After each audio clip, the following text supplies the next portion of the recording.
достар, бүгін бізде музыкалық видео Premiere Pro'да және де көрген шығарсыздар, адамның көлеңкесі бірге қозғалып, кәдімгідей әдемі болып шығатын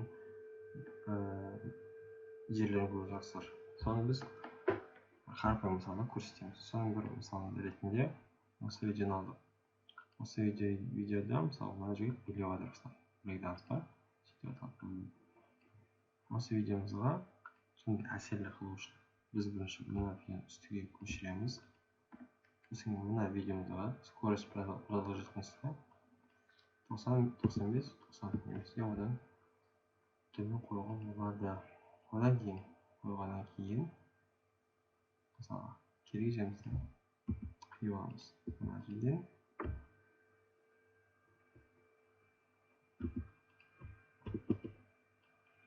сосын мына жерге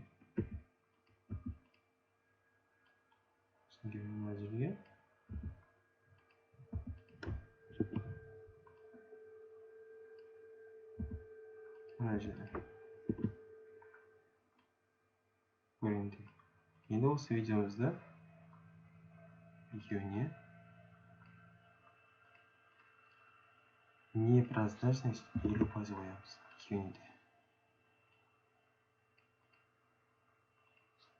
Көріп отқандай бұл өте оңай және түк қиындық қажет етпейді. Мысалға бірінші екінші мына жерде сәл қозғалтайық. Енді осы видеомыздың орысша айтқанда плавно жай әсерлі басталу үшін осында қоямыз. Видео переход қоямыз. Видео переход ол бізде әдемі басталып, әдемі аяқтау үшін керек екіншісіне қоямыз.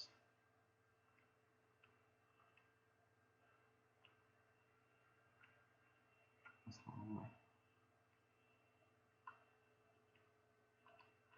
енді дауысын қосамыз. Бұл экранды және көреміз.